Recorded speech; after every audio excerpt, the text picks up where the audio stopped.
my clinical practice, I often talk to people who are trying to make a difficult life decision, and they're weighing out the costs and the benefits of making the life decision, And one of the things I always talk to them about is, wait a second, that's an incomplete analysis. You have to weigh out the benefits and the costs of doing this. And you have to weigh out the costs and benefits of not doing that, not doing it. And that's not the same as the zero that you assume that you're starting with, right? Because to not make a decision also has a cost. And sometimes the cost of not making a decision is far worse than the cost of making a decision, even if the decision is risky. And so one of the things you can derive from that, and this is very useful, I think, is that this is also, I think, why it's so useful to contemplate your mortality, so to speak, is you're screwed no matter what you do. And that actually frees you, is that you have path A that has catastrophes, and you have path B that has catastrophes, and you don't get to have the no catastrophe path, but you get to pick which one.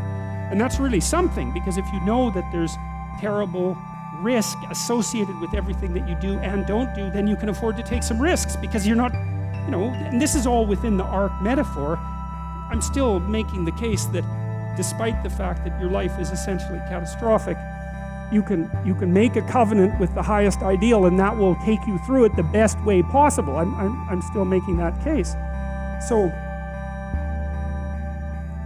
So then you think, okay, well, I'm trying to make this decision. I'm going to go try to do something difficult, and isn't that terrifying? And then you think, yeah, but wait a minute.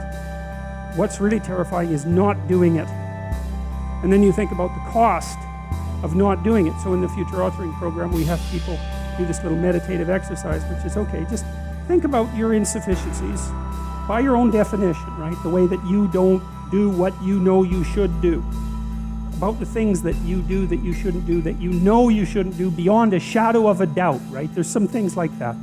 And that's bad habits and poor aim and all of the resentment and hatred and aggression and unresolved conflicts and all those things that are dementing you and warping you, and then think, okay, those things get the upper hand, man. They get the upper hand, and they take you the worst possible place you could go in the next 3 to 5 years. What exactly does that look like? And so you sketch all that out, and you think, hey, I don't want to go there. And so the next time that a temptation comes up, you think, well, it'd be a lot better for me if I didn't succumb to this temptation. It's like, that's kind of weak, eh? You'd look a little better if you didn't eat like a cheesecake a day or something like that.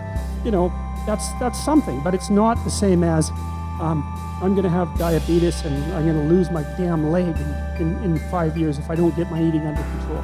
That's motivating. And so then the temptation comes along and you think, oh, how about no? Seriously, how about no? Not just because a higher good would be obtained if I avoided it, but because a terrible catastrophe would be averted if I didn't.